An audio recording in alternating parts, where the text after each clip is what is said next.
राष्ट्रीय राजधानी दिल्ली में कोरोना संक्रमण की गंभीर होती स्थिति ने केंद्रीय गृह मंत्री अमित शाह की चिंता बढ़ा दी है। हालत को काबू में करने के लिए वह लगातार बैठकें कर रहे हैं। रविवार को भी उन्होंने उपराज्यपाल अनिल बैजल और अधिकारियों के साथ बैठक की।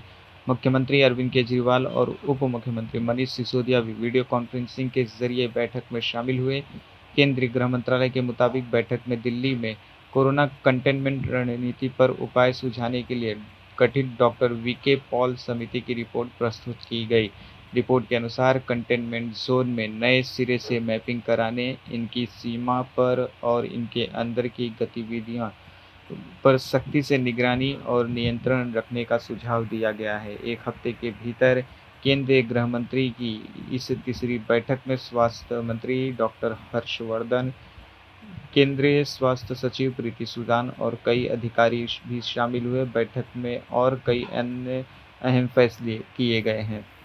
पूर्व प्रधानमंत्री डॉक्टर मनमोहन सिंह मौजूदा केंद्र सरकार को समय-समय पर आईना दिखाते रहे हैं। देश के तमाम बड़े मसलों पर मनमोहन सिंह सरकार को नसीहत के साथ-साथ दुष्परिणामों को लेकर आगाह भी करते रहे हैं। अब जबकि देश सीमा पर चीन की धोखेबाजी झेल रहा है, तो ऐसे वक्त में भी राहुल गांधी समेत कांग्रेस पार्टी के साथ मनमोहन सिंह ने भी केंद्र की नरेंद्र मोदी सरकार को घेरा है। मनमोहन सिंह ने तंज कसते हुए कहा कि भ्रामक प्रचार कभी भी कूटनीति और मजबूत नेतृत्व का विकल्प नहीं हो सकता है।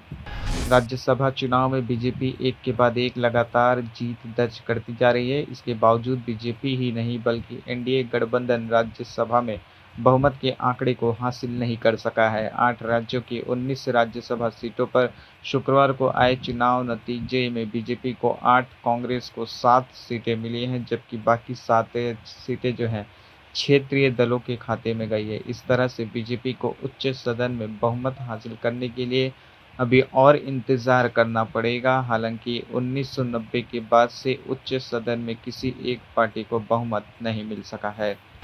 उत्तर प्रदेश के कानपुर में सरकारी संवासिनी गृह में कोरोना वायरस ने पैर पसार लिए हैं। यहाँ करीब 57 संवासिनियों को कोरोना वायरस हुआ है, जिसके बाद जिला प्रशासन में हड़कंप मच गया है। साथ ही कई तरह के सवाल भी खड़े हो रहे हैं।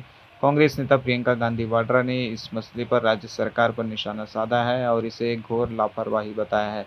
रविवार को ही प्रियंका गांधी वाड्रा ने इस मसले पर बयान दिया। उन्होंने लिखा, कानपुर के सरकारी बाल संरक्षण गृह में 57 बच्चियों को कोरोना की जांच होने के बाद एक तथ्य आया है कि 2 बच्चियां गर्भवती निकली और एक को एड्स पॉजिटिव निकला। प्रियंका गांधी ने लिखा कि मुजफ्फरपुर, बिहार के बालिका गृह का पूरा किस्सा देश के सामने है।